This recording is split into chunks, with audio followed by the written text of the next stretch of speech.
그 친일 인명사전에 이제 그런 일반 그 협력자들이 대거 포함이 돼서 숫자가 한 7배 정도.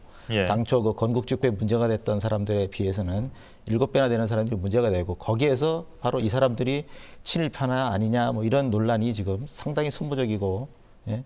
예. 비생산적인 일인데 그런 논란이 벌어지고 있다고 생각을 합니다. 예. 사실은 거기에 가장 핵심적인 인물이 박정희 전 대통령 그리고 장지현 전 주필, 안익태 작곡가 안익태 씨 이런 분들인데 논란의 핵심이 되고 있다는 것은 알고 있습니다. 그런데 그 문제 조금 이따 좀 깊이 들어가도록 하고요. 우선은 그 이 친일파 인명사전, 친일 인명사전의 그 발간의 배경에 대해서 사실은 좀 정치적 논쟁도 있는 게 사실인데 그 문제는 허동현 대학장께 우선 좀 말씀 기회를 드렸으면 좋겠습니다. 혹시 이 부분이 예를 들면 뭐 어떤 정치적 배경이 있는 것이 아니냐, 혹은 한나라당 일부 의원들이 또 얘기하고 있는 것처럼 예를 들어서 이제 그 민족문제연구소의 구성원들이 이른바 흔히 얘기하는 좌파냐 뭐 이런 논란들이 있는데요. 그 부분에 대한 문제 제기가 혹시 있으시다면 좀 해주시죠. 사실은 그 아까 그 성과물을 제가 그 좀 구경할 기회가 있었습니다. 박한용 팀장께서 보여주셔서. 예. 근데 친일파 인명사전이 아니라 친일 인명사전이었어요. 그러니까 그건 이제 정치적 판단이 배제된 친일이라고 하는 부분의 개념을 이제 어떻게 정의하에 따라 다른 건데, 이제 문제가 되는 부분은 이제 인명사전 이렇게 했을 때는 학문적으로도 연구할 수 있는 그걸 모아주는 이런 부분에 있어서는 상당히 큰 뭐 8년 이상의 노력과 전문가들이 공을 다 바친 거거든요. 근데 이제 거기서 이제 문제가 된다고 보는 부분은 가치 판단이 이제 들어가는 부분이 있기 때문에 그렇습니다. 그러니까 예를 들면은 우리가 모두 인정하는 매국노 에 해당하는 사람들에 대해서는 이견이 있을 수가 없고, 근데 여기 이제 이견이 되는 부분이 일정 직위가 있는 이상인자들 이렇게 돼서 이제 무슨 박정희 대통령 같은 경우에는 소위인가 소장가 했고 소중인가, 그리고 이제 종교단체에서는 어떤 직위들 이상급들 뭐 이런 그게 들어갔기 때문에 거기에는 이제 일정 가치 판단이 들어간 거거든요. 그러니까 채로 걸러내는 거름망이 있다라는 얘기인데, 그 부분에 대해서는 이제 이게 학문적 성격의 사전이려면 친일 행위 한 사람 모두, 그러니까 어떤 친일 문학을 썼건 뭐 이거 했던 부분들이 다 망라돼서 나오고, 그리고 거기에 대해서 이제 가치 판단은 그걸 이용하는 사람들, 그러니까 학자라면 그걸 이용해 가지고 이제 다양한 해석이 나올 수 있거든요. 그러니까 그 이용하는 자료도 일제 그 정탐 자료라든가 아니면 일본 측 재판 자료라든가 이런 거 나오는 거 우리가 다 믿을 수가 없는 부분들이 있어요. 그러니까 그런 부분들에 대해서는 가급적이면 그냥 객관적인 자료를 해놓고 이러이러한 한계가 있다고 보는 정도.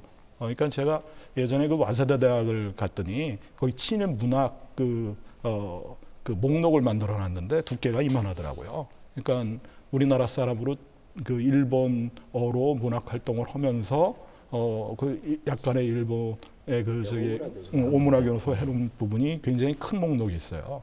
그 부분에 대해서 일정 직위가 있건 없건 그건 객관적인 자료를 모아놓은 거거든요. 그러니까 이거는 우리가 친일 문제를 이해할 때 도대체 왜 우리의 이런 지성들이 그리고 우리 리더들이 왜 이런 그 일본에 협력하는 행위를 했는가, 아니면 일반 하층민들이라든가 아니면 문필가들이 이런 부분에 대한 사료나 이런 객관적인 판단, 학문적인 연구의 진전, 우리의 알매를 넓혀준다는 면에서는 가급적이면은 이런 가치 판단은 사전이라고 했을 때는 배제했었으면 큰 그 논란의 소지를 잠재울 수 있지 않았을까 하는 좀 아쉬움이 좀 났습니다. 예.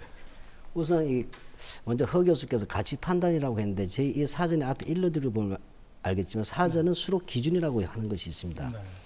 수록 기준이라고 해서 그 자체에 객관적이고 합리성 있는 하나의 그 수록 기준을 말을 하는 것입니다. 네. 그럼 제가 이 문제에서 지금 이제 우선 그 개념이나 기준에서 많은 오해가 있으신 것 같아요. 네. 물론 한국 사회에서 친일 문제가 제대로 학문적으로 많이 이야기되지 않다 보니까 그런 말을 하면 자꾸 빨갱이라고 또는 용공시라고 말을 하면서 학문의 장에서 제대로 되지 않았습니다. 사실은. 이런 얘기죠. 친일 문제는 법적인 문제라든지 그런 것이 아니라 역사적 개념입니다. 다시 말하면 일본 제국주의의 이익과 요구에 적극적으로 협력한 부류라고 말씀드릴 수가 있습니다. 추상적으로는. 근데 문제는 일본 제국주의의 이익은 그때 달랐다는 것이죠.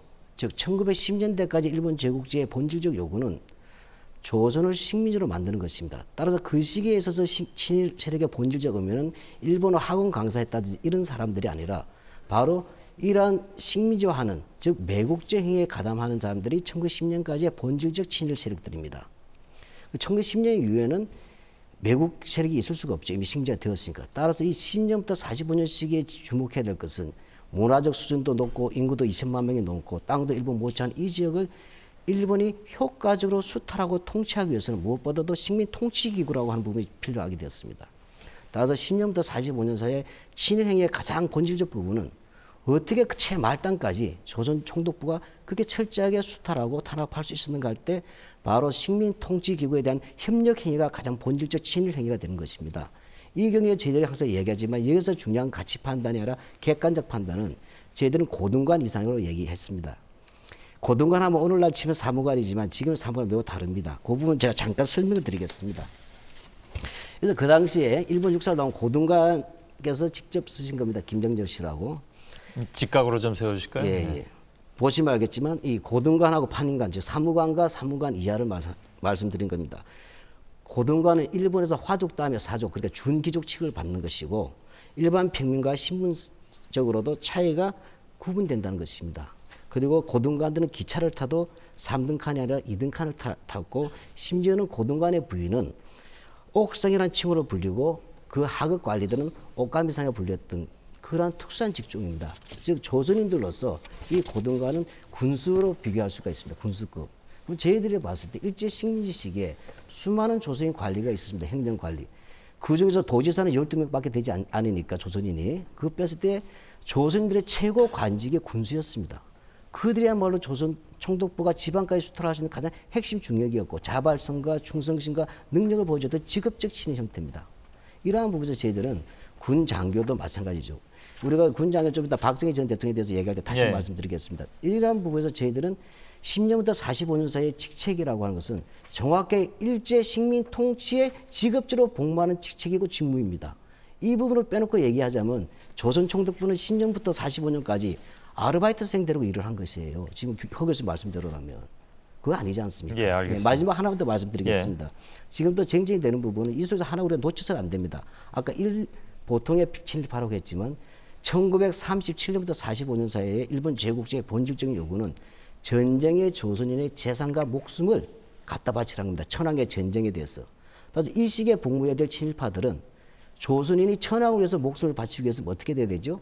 내선일체, 황국신민, 동조동군 이러한 통치 이데올로기와 천황을 위해서 전쟁때 나가는 전쟁 동원 이데올로기에 앞장서게 되는 것이 본질적입니다. 따라서 이 시기에는 관리라는 개념보다는 오히려 그런 일본의 대외 침략 전쟁에 어떻게 적극적으로 조선인들이 천황을 위해서 목숨을 바치게 만드냐 하는 이러한 부분이기 때문에 과거에 반민특위에서 바로 이야기 나오지 않았던 지식인, 언론인, 문화예술인 같은 이러한 이데올로기 담당자들이 부각이 되는 것입니다. 저는 그래서 친일 문제는 이때 이완용이 더 나쁘냐 37년대 행위 때문에 더 나쁘냐가 아니라 각각의 갖는 역사적 특징이 다르기 때문에 그걸 똑같이 등가로 비교하는 법적 시각은 곤란하다는 얘기입니다. 예, 재발론 부탁드리죠.